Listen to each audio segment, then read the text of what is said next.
നമ്മൾ കാരണം കിട്ടിയെന്ന് പറയില്ല. അവൾ അത്രയും കഷ്ടപ്പെട്ട് കിട്ടിയതിൻ്റെ ഫുൾ ക്രെഡിറ്റ് അവൾക്ക് കൊടുക്കും. ഇത്രയും വലിയൊരു ഷോയിൽ പങ്കെടുക്കുക, ഞങ്ങൾ വീണ്ടും എല്ലാവരും കൂടെ അടിച്ചു പൊളിച്ചു. അത് തീരുമ്പോഴുള്ളൊരു വിഷമമുണ്ട്, അല്ലാതെ ഭയങ്കര ഹാപ്പിയാണ്.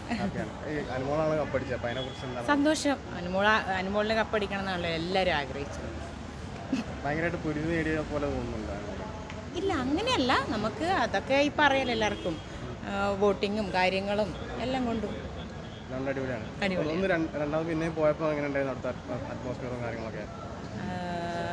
നല്ല രസമായിരുന്നു, അടിപൊളിയായിരുന്നു. കാരണം നമ്മൾ കുറേ കാലത്തിന് ശേഷം കുടുംബാംഗങ്ങളൊക്കെ ഒത്തുകൂടുമ്പോൾ ഉണ്ടാകുന്ന പോലത്തെ അങ്ങനെയല്ല. അപ്പം അങ്ങനെ ചോദിക്കുമ്പോൾ എല്ലാവരും വിചാരിക്കും അവളൊന്നും ചെയ്തിട്ടില്ല എന്നുള്ളത് പോലെയാണല്ലോ.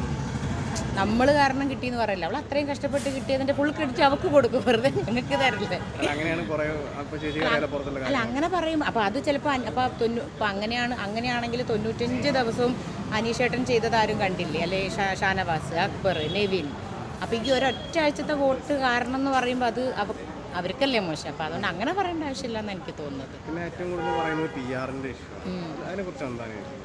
അതെനിക്കൊന്ന് PR-കാരോട് തന്നെ ചോദിക്കേണ്ടി വരും മിക്കവാറും. ഇല്ല, എനിക്കില്ല. പക്ഷെ നമുക്ക് അവിടെ ഒരാൾക്ക് മാത്രമല്ല കേട്ടോ, അവിടെ ഒരുവിധം എല്ലാവർക്കും PR ഉണ്ടായിരുന്നു. എന്തായാലും PR ഉണ്ടെങ്കിൽ നമുക്ക് ധൈര്യപൂർവ്വം ബിഗ് ബോസിൽ പോവാം. നമുക്കൊന്നും പേടിക്കണ്ട, എന്തും ചെയ്യാം അതിൻ്റെ ഉള്ളിൽ. കാരണം ഒരു സാധനവും പുറത്ത് നല്ലത് ചെയ്താൽ അത് ഭയങ്കരമായിട്ട് കൊടുക്കാൻ ആൾക്കാരുണ്ടാവും. ചില കാര്യങ്ങൾ, ചീത്ത കാര്യം, നമ്മളെ കയ്യിൽ നിന്നൊക്കെ പോയ കാര്യങ്ങൾ ഒരിക്കലും പുറലോകം അറിയില്ല. അങ്ങനെയൊക്കെ PR-ൻ്റെ ഒരു ഹെൽപ്പ് വേണം എന്തായാലും, 100%. അങ്ങനെ മാത്രമല്ല, PR കൊണ്ട് മാത്രം ജീവിക്കാൻ പറ്റില്ല, നമ്മൾ ജയിക്കാൻ പറ്റില്ല.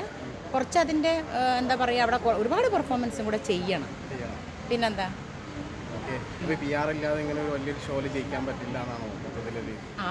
അത് കറക്റ്റാണ്. കാരണം അങ്ങനെ ഇല്ലെങ്കിൽ നമ്മൾ ചെയ്യണ കാരണം ഇത് 1 മണിക്കൂറല്ലേ ഉള്ളൂ. അവിടെ ഫുൾ ചെയ്യുന്ന കാര്യങ്ങൾ ഈ 1 മണിക്കൂറിനുള്ളിൽ കാണിക്കാൻ പറ്റില്ല.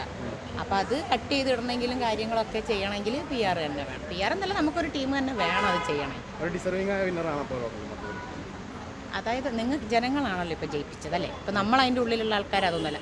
ജനങ്ങൾ PR വോട്ട് കാര്യങ്ങളൊക്കെ ചെയ്തിട്ടുണ്ടെങ്കിൽ അത് പിന്നെ നമ്മളായിട്ട് ഇനി അതിനെപ്പറ്റി അഭിപ്രായം പറയണ്ടേ.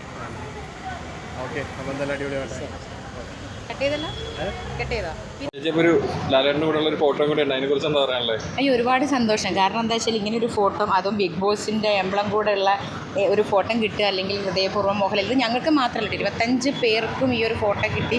അതാണ് ഞങ്ങൾക്ക് ഏറ്റവും വലിയ സന്തോഷം. ഒരു ഗ്രീറ്റിംഗ്സ് ഉണ്ട്, അങ്ങനെ എല്ലാം ഉണ്ട്. ചേച്ചി, ഇപ്പോൾ ബിഗ് ബോസ് എന്ന് വെച്ച് കഴിഞ്ഞാൽ ഒരു മത്സരവും അതിനൊപ്പം തന്നെ ഒരു സൗഹൃദം കൂടിയാണ്. അതെ. സൗഹൃദത്തെക്കുറിച്ച് എന്താ പറയുക? അയ്യോ, എനിക്ക് അവിടെ എല്ലാവരുമായിട്ട് എനിക്ക് തോന്നുന്നു ഞാൻ ഏറ്റവും കൂടുതൽ അടുപ്പം അവിടെ രേണു, സുധി, ശാരിക എല്ലാവരുമായിട്ട് ഞങ്ങൾ ഒരു ടീമാണ്. ചൈത്യ, അതില, നൂറ്, ഒരാളെ പറഞ്ഞില്ല, അനുമോൾ, എല്ലാവരും. അതായത് നമ്മളിപ്പോൾ അവിടുത്തെ അടിയും ബഹളവും പ്രശ്നങ്ങളും മാത്രമേ ആൾക്കാർ ചിലപ്പോൾ പുറത്ത് കാണുന്നുള്ളൂ. പക്ഷേ ഞങ്ങൾ 25 പേരും ഉള്ളിൻ്റെ ഉള്ളിൽ ഭയങ്കരമായിട്ടൊരു ബോണ്ടിങ്. ഞാൻ പറഞ്ഞില്ല, ഇത് 24 മണിക്കൂറുള്ള ഒരു പ്രോഗ്രാമാണ്. അതിൻ്റെ 1 മണിക്കൂറാണ് ഇവർ ടെലികാസ്റ്റ് ചെയ്യുന്നത്. അപ്പോൾ അവർ ഈ പറഞ്ഞതുപോലെ എല്ലാം നമുക്ക് അവിടെ ചെയ്യുന്ന എല്ലാ പെർഫോമൻസ് ഇടാൻ പറ്റിയെന്ന് വരും. ഇപ്പോൾ ഈ ഭയങ്കര സൗഹൃദങ്ങളുണ്ടെന്ന് പറഞ്ഞു. ഈ സൗഹൃദങ്ങളൊക്കെ ഇനിയും എങ്ങനെയായിരിക്കും മുന്നോട്ട് പോകുന്നതും കാര്യങ്ങളും? ഉറപ്പായിട്ടും മുന്നോട്ട് പോകും. കാരണം എന്താ വെച്ചാൽ പിന്നെ പ്രൊഫഷണലി നമ്മളൊക്കെ വേറെ കാറ്റഗറിയിലുള്ളതാണ്. പക്ഷേ എന്നാലും ഞങ്ങളെല്ലാം ഒത്തുകൂടും. ഒരുപാട് ഫങ്ഷൻസ് ഇനി വരുന്നുണ്ട് ഞങ്ങൾക്ക് ഒരുമിച്ച് ഒത്തുചേരാനുള്ള. അതിൽ ഏറ്റവും കൂടുതൽ ഇഷ്ടപ്പെട്ട ആരോടായിരിക്കും? അങ്ങനെയില്ല, എല്ലാവരും ഞങ്ങൾ കൂട്ടാണ്, അങ്ങോട്ടും ഇങ്ങോട്ടും എല്ലാവരും. പിന്നെ അനീഷിനോടൊരു പ്രത്യേക സ്നേഹമുണ്ട്. പിന്നെ അനീഷിനെ മാത്രമാണ് പുറത്തെനിക്ക് കുറച്ച് അറിയാത്തുള്ളത്. അപ്പോൾ അതുകൊണ്ട് വന്നു കഴിഞ്ഞപ്പോഴത്തേക്കും ഈ പ്രോഗ്രാം കഴിഞ്ഞിട്ട് പോലും ആ അനീഷിൻ്റെ അടുത്ത് നമുക്ക് ഭയങ്കര ഒരു സ്നേഹം തോന്നുന്നു. കേരളക്കാരെ മൊത്തം ആഗ്രഹിച്ചത് ഒരു കോമണറിൻ്റെ വിജയമായിരുന്നു. അതെ. അപ്പോൾ അത് നിങ്ങളും ആഗ്രഹിച്ചിട്ടില്ലേ? എനിക്ക് തോന്നുന്നു എല്ലാവരും ആഗ്രഹിച്ചൊരു കാര്യമാണ്. എല്ലാവരും ഇപ്പോൾ ഞാൻ പറഞ്ഞില്ലേ, ഇപ്പം എന്നെ നമ്മൾ എന്താ പറയുക, സ്റ്റാർട്ടിങ്ങിൽ നമുക്കൊക്കെ ഒരു ബുദ്ധിമുട്ടായിട്ട് തോന്നിയിട്ടുണ്ട് അനീഷിൻ്റെ പെരുമാറ്റം. പക്ഷേ പിന്നെ നമുക്ക് അങ്ങ് ഭയങ്കര സ്നേഹം. അത് എൻ്റെ മാത്രം അഭിപ്രായമല്ല, അവിടെ എല്ലാവരും പറയും. ഈ പ്രോഗ്രാം കഴിഞ്ഞിട്ടും എല്ലാവരും അതാ പറഞ്ഞത്, അനീഷിൻ്റെ നിപ്പും അത് കഴിഞ്ഞിട്ടുള്ള ഫംഗ്ഷനിൽ ഞങ്ങൾ നിന്നപ്പോഴും സംസാരിച്ചപ്പോഴും ഒക്കെ അനീഷിൻ്റെ ഒരു ഭയങ്കര ഫീലിങ്സ് എല്ലാവർക്കും ഉണ്ട്. ഇപ്പോൾ ഈ 100 ദിവസത്തിലേക്ക് അവിടെ നിൽക്കുമ്പോൾ ഒരാൾ വ്യക്തിഹത്യ ചെയ്യാത്ത, ഒരാളോടും വഴക്കുണ്ടാക്കുകയാണെങ്കിൽ ഒരു ലെവലിന് മുകളിലേക്ക് പോകാത്ത ഒരാൾ മാത്രമാണ്. അതെ, ഒരാളെ പോലും ഇന്നേ വരെ എടിയെന്നോ പോടിയെന്നോ അല്ലെങ്കിൽ പേഴ്സണലി അല്ലെങ്കിൽ അവരോട് പറയുന്നത് പോലെ പ്രേക്ഷകർക്ക് കരുവാക്കാൻ ഇട്ട് കൊടുത്തിട്ടില്ല. അതായത് ഇങ്ങനെ പ്രേക്ഷകർക്ക് വേണ്ടി സംസാരിക്കുമല്ലോ, ഇപ്പം അങ്ങനെയാണ്, മറ്റവരിങ്ങനെയാണ്, അവരിത്രക്കാരാണ്, അത്രക്കാരാണ്, അങ്ങനെ ഒരാളെയും ക്യാരക്ടർ അസാസിനേഷൻ അനീഷ് ചെയ്തിട്ടില്ല. ഇപ്പോൾ നമ്മളൊക്കെ കണ്ടാണ് പുള്ളി ഒരു പ്രപ്പോസൽ കൊടുക്കുന്നത്, പക്ഷേ അതാണെങ്കിൽ പോലും ജസ്റ്റ് ഒന്ന് പറഞ്ഞു, അതെന്ന് വെച്ച് കഴിഞ്ഞാൽ അതിൻ്റെ പുറകെ നടക്കും, അങ്ങനെയൊന്നും ഒന്നും ചെയ്തില്ല. ഞാനും ചോദിച്ചു നിങ്ങൾക്ക് ഞങ്ങൾ പോയപ്പോൾ കുറച്ച് ലവൊക്കെ തന്നെ, അത് കഴിഞ്ഞ ചാപ്റ്ററാണ്. അതിനെക്കുറിച്ചൊരു നെഗറ്റീവ് പറയാനും താല്പര്യമില്ല, പോസിറ്റീവ് പറയാനും താല്പര്യമില്ല. ഇപ്പോൾ അനിമോളാണെങ്കിൽ അനിമോളിന് ഭയങ്കര കുറേ നെഗറ്റീവ്സ് ഉണ്ട്, പിന്നെയെന്ന് വെച്ച് കഴിഞ്ഞാൽ PR-ൻ്റെ പവർ ഉണ്ട്. അപ്പോൾ അതിനൊക്കെ അപ്പുറത്ത് അനിമോളുടെ ഒരു സൗഹൃദം നിങ്ങൾ എങ്ങനെയാണ് നോക്കുക? അയ്യോ അനിമോൾ നല്ല സ്നേഹിക്കാനല്ലേ, എല്ലാവരെയും പിടിച്ച് സ്നേഹിക്കുക. അല്ലെങ്കിൽ ഒരു ഫംഗ്ഷനൊക്കെ നടക്കുമ്പോൾ അവിടെ നമുക്ക് ഒരു അട്രാക്ഷൻ ഉണ്ടാക്കാൻ നമുക്ക് പറ്റും. ഇത്രയും ആൾക്കാരെ ഒന്ന് ഒരു എന്തെങ്കിലുമൊക്കെ കാണിച്ചിട്ടല്ലേ, എന്തെങ്കിലും ഒരു ക്യൂട്ട്നെസ് നമ്മൾ പറയില്ല, ഓവർ ക്യൂട്ട്നെസ് കാണിച്ചിട്ട് എല്ലാവരും അട്രാക്ട് ചെയ്യാനുള്ള ഒരു കഴിവുണ്ട്. ഇപ്പോൾ എല്ലാവരും പറയുന്നൊരു കാര്യമുണ്ട്, അനിമോൾ എല്ലാവർക്കും ഡ്രസ്സിങ് ചെയ്ത് കൊടുക്കാനും. അതെ അതാ ഞാൻ പറഞ്ഞു, മേക്കപ്പ് ചെയ്ത് കൊടുക്കാനും എന്നെ തന്നെ വന്നിട്ട് ഭയങ്കര രസമാണ്, എല്ലാത്തിനും ഭയങ്കര ആക്റ്റീവാണ്. പിന്നെയെന്ന് വെച്ച് കഴിഞ്ഞപ്പം മലയാളികളെല്ലാവരും പ്രതീക്ഷിച്ച ഒരു കമ്മ്യൂണിറ്റിയിൽ നിന്ന് വന്ന് അവർ അത്രയും ഡിസർവിങ് ആയിട്ട് ആളാണെന്ന് പറഞ്ഞിട്ട് എത്താതെ പോയി. അതിലാണെങ്കിലും നൂറാണെങ്കിലും അതിനെക്കുറിച്ച് എന്താ തോന്നുന്നത്?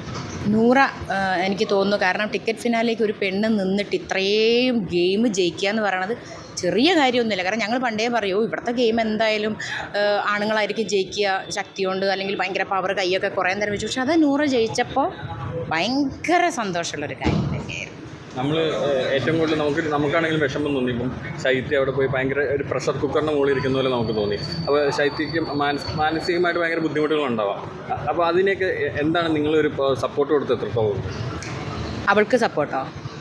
അല്ല ഞാൻ പറയില്ല, ഓരോരുത്തർക്ക് അനുഭവിച്ചത് അത് ഓരോരുത്തരുടെ അവസ്ഥയായിരിക്കും അല്ലേ. അപ്പം ഞാൻ അതിനെക്കുറിച്ചൊന്നും പറയാൻ അതാവുന്നില്ല. അത് ചൈത്യന്നെ പറയണം. ചൈത്യൻ്റെ അത്രയും പൊട്ടിത്തെറിക്കണമെങ്കിൽ അവൾക്ക് എത്രമാത്രം ബുദ്ധിമുട്ടുണ്ടായിട്ടുണ്ടാവും എന്നുള്ളത് അവൾക്കല്ലേ പറയാൻ പറ്റുള്ളൂ. അതിന് ഞാൻ പോയിട്ട് ഇത്രയൊന്നും പൊട്ടിത്തെറിക്കരുത് ഇത് അങ്ങനെ നമുക്ക് പറയാൻ പറ്റില്ലല്ലോ. അങ്ങനെയല്ല, അത് അങ്ങനെ പ്രശ്നം ഉണ്ടായപ്പം അതിനൊന്ന് കോംപ്രമൈസ് ആക്കാൻ വേണ്ടിയിട്ട് ഒത്തിരി വട്ടം അനിമോളുടെ പുറകെ നടന്നു.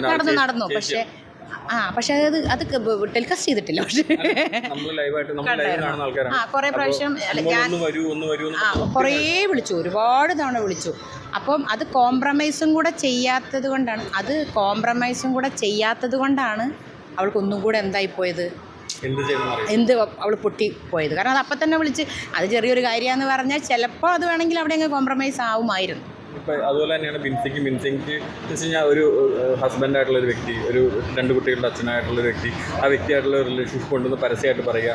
അപ്പോൾ അതൊക്കെ അവരെ ഭയങ്കരമായിട്ട് ബിൻസിയുടെ പലപ്പോഴായിട്ട് ബിൻസിയുടെ സംസാരിച്ചപ്പോൾ ഇപ്പോൾ കഴിഞ്ഞ ദിവസം ഇന്നലെ സംസാരിച്ചപ്പോഴും അല്ലാതെ വേദനിപ്പിച്ചു എന്ന് പറഞ്ഞു. അപ്പോൾ അതിനെക്കുറിച്ച് എന്താ തോന്നുന്നത്? അതും ഇതാ പറഞ്ഞത്, അതാ ഞാൻ പറഞ്ഞത് ഓരോരുത്തർക്ക് അനുഭവിച്ചു. എന്നെ സംബന്ധിച്ചിടത്തോളം എനിക്ക് അവിടെ നിന്ന് ഒരു ഭയങ്കരമായിട്ടുള്ളൊരു അറ്റാക്ക് അവിടെ നിന്ന് ഉണ്ടായിട്ടില്ല. അതുകൊണ്ട് ഞാൻ പുറത്ത് വന്നപ്പോഴും എനിക്ക് വലിയ അറ്റാക്ക് ഉണ്ടായിട്ടില്ല. പക്ഷെ അവിടെ നിന്ന് അറ്റാക്ക് വന്നവർ പുറത്ത് പോയിട്ട് തിരിച്ചു വരുമ്പം അവരുടെ മാനസികാവസ്ഥ എന്ന് പറയുന്നത് നമ്മളെ കൺട്രോളിൽ നിൽക്കുന്നതല്ല എന്നുള്ളതാണ് എനിക്ക് തോന്നുന്നത്. പക്ഷേ എല്ലാവരും പറഞ്ഞതെന്ന് വെച്ച് കഴിഞ്ഞാൽ ഇപ്പോൾ കലഭവൻ സാരിക എന്ന് പറഞ്ഞാൽ ഇത്ര നാളും ആദ്യത്തെ ദിവസങ്ങളിലല്ലായിരുന്നു, ശരിക്കും ഇപ്പോൾ കണ്ടതാണ്. അതുപോലെ കളിച്ചായിരുന്നെങ്കിൽ ഒരു 50 ദിവസങ്ങളിൽ നിന്നിരുന്നതെന്ന് പറയുന്നു. അല്ല, അതാ ഞാൻ പറഞ്ഞത്, അങ്ങനെ ഒരു ഗെയിം കളിക്കാൻ പോയതല്ല നമ്മൾ. ഇപ്പോൾ ഈ പറഞ്ഞതുപോലെ കുറച്ച് ഇപ്പോൾ പറയുന്നത് എന്താ വെച്ചാൽ എല്ലാ കാര്യത്തിലും ഇടപെട്ട് അതൊക്കെ പ്രശ്നം ഉണ്ടാക്കി, അല്ലെങ്കിൽ നമ്മൾ 50 ദിവസം ഈ 50 ദിവസം നിൽക്കുക എന്ന് പറയുന്നത് ഇത്തരത്തിലുള്ള പ്രശ്നങ്ങളിലൂടെ മാത്രമൊന്നും അല്ലല്ലോ. അല്ലാണ്ട് തന്നെ എത്ര പേര് അവിടെ നിൽക്കുന്നുണ്ട്. ഇപ്പം നെവിനും അനീഷൊക്കെ എന്തെങ്കിലും പ്രശ്നങ്ങൾ ഉണ്ടാക്കിയിട്ടൊന്നും അല്ലല്ലോ നിൽക്കുന്നതും ഇതാക്കുന്നതും. അപ്പം അവിടെ നമ്മൾ 50 ദിവസം, അപ്പോൾ ബിൻസിനെ പറയുന്നുണ്ട് 50 ദിവസം നിൽക്കരുത്, ഇതൊക്കെ വെറും പറച്ചിലുകൾ മാത്രമാണ്. അവിടെ ഒരു ബിഗ് ബോസിലൊന്ന് കയറി അവിടെ അത് അറ്റൻഡ് ചെയ്താൽ മാത്രമേ അവിടുത്തെ അവസ്ഥകൾ അവിടെ ഉള്ളവർക്ക് മനസ്സിലാവും. അവസാനമായിട്ട് ചോദിക്കുകയാണ്, അപ്പോൾ അനിമോൾ എന്തായാലും അനിമോളാണ്. അതെ അതെ, പിന്നെന്താ എല്ലാവരും പറഞ്ഞ് PR കൊണ്ട് ബലത്തിൽ മാത്രം വിജയിക്കില്ല എന്ന് പറയുന്നത്, അതിനെക്കുറിച്ച് എന്താ പറയുക? അല്ല, PR-ൻ്റെ ബലം കൊണ്ട് മാത്രമൊന്നും അങ്ങനെ ആർക്കും ജയിക്കാൻ പറ്റില്ല. അവിടെ കൊടുക്കേണ്ട ഓരോ സംഭവങ്ങളുണ്ട്, അത് അവൾ കൃത്യമായിട്ട് കൊടുക്കുന്നുണ്ടായിരുന്നു. അനിമോൾ നല്ലൊരു കണ്ടന്റ് അവിടെ കൊടുക്കുന്നു. നല്ലൊരു കണ്ടന്റ്, നല്ല കണ്ടന്റ്. അവർക്കിപ്പോൾ നല്ലതോ ചീത്തയോ എന്നുള്ളത് നമ്മൾ ജനങ്ങളല്ലേ, അല്ലെങ്കിൽ ഓരോരുത്തരെയും ഇതുപോലെയല്ലേ. അപ്പോൾ നല്ല കണ്ടന്റുകൾ ഇങ്ങനെ കൊടുത്തുകൊണ്ടിരിക്കും. ബിഗ് ബോസ് എന്ന് പറഞ്ഞൊരു ഷോയ്ക്ക് അനുയോജ്യമായ രീതിയിൽ പ്രേക്ഷകർക്ക് ഒരു ഇമ്പാക്ട് ഉണ്ടാക്കുന്ന രീതിയിലുള്ള കണ്ടന്റുകൾ അനിമോൾ കൊടുക്കുന്നതാണ്. അനിമോൾ മാത്രമാണ് അവിടെ കൊടുക്കുന്നത്. അനീഷ് 90 ദിവസം കൊടുത്ത കണ്ടന്റുകൾ ആരും കണ്ടില്ലേ? നെവിൻ്റെ പോലത്തെ ഒരു കണ്ടന്റ് കൊടുത്ത ഒരാൾ അവിടെ ഇല്ലയെന്ന് ഞാൻ പറഞ്ഞു. 24/7 ആണ് നെവിൻ എന്ന് പറയുന്നത്. അക്ബർ, ഷാനവാസ്, എല്ലാവരും അവിടെ ഒരാളെന്നുള്ള മാത്രമല്ല, എല്ലാവരും കണ്ടന്റ്. ഒരു PR ഇല്ലാതെ പോയൊരു വ്യക്തിയാണ് ചേച്ചിക്ക് PR-നെ കുറിച്ച് എന്താണ്? PR-നെ കുറിച്ച് നല്ല അഭിപ്രായം തന്നെയാണ്. കാരണം വേറെ ഒന്നുമല്ല, ഒരുവിധം എല്ലാവരും അവിടെ PR ഉള്ളവർ തന്നെയാണ്. പക്ഷേ എനിക്ക് PR-കാരോട് പറയാനുള്ളൊരു കാര്യം എന്താ വെച്ചാൽ, നമ്മൾ ആരുടെ PR ആണോ അവരുടെ, ഇപ്പം എക്സാമ്പിൾ ഇപ്പോൾ ആര്യ പറയും, ഇപ്പോൾ എൻ്റെ PR ആണെങ്കിൽ ഞാൻ അവിടെ ചെയ്യുന്ന കാര്യങ്ങൾ, എൻ്റെ പോസിറ്റീവായിട്ടുള്ള കാര്യങ്ങൾ, അങ്ങനെ അവർ മാക്സിമം ചില എപ്പിസോഡുകൾ ഈ 1 മണിക്കൂറിൽ കാണിക്കാത്ത പല കാര്യങ്ങൾ അവർ ലൈവിൽ കണ്ടിട്ട് കട്ട് ചെയ്തിട്ട് മ്യൂസിക് ഇട്ടിട്ടോട്ടെ. പക്ഷേ ഈ പി ആറുകൾ വേറൊരു കണ്ടസ്റ്റിനെ എന്താ പറയുക മോശമാക്കിക്കൊണ്ടായിരിക്കരുത് പി ആർ വർക്ക് ചെയ്യരുത്, പി ആർ വർക്ക് ചെയ്യരുത്. അവരുടെ ആരെയാണോ ഏറ്റെടുത്തത് അത് ചെയ്യുക. പക്ഷേ ഇപ്പോൾ കുറച്ച് ആൾക്കാരെ കാണിക്കുക വെച്ചാൽ മറ്റുള്ള കണ്ടസ്റ്റൻസിനെ വളരെ മോശമാക്കിക്കൊണ്ട് പി ആർ വർക്ക് ചെയ്യുക, അത് ചെയ്യരുതെന്ന് ഒരാഗ്രഹം. ഓക്കെ, ഇനി എല്ലാവിധ ആശംസകളും. Thank you.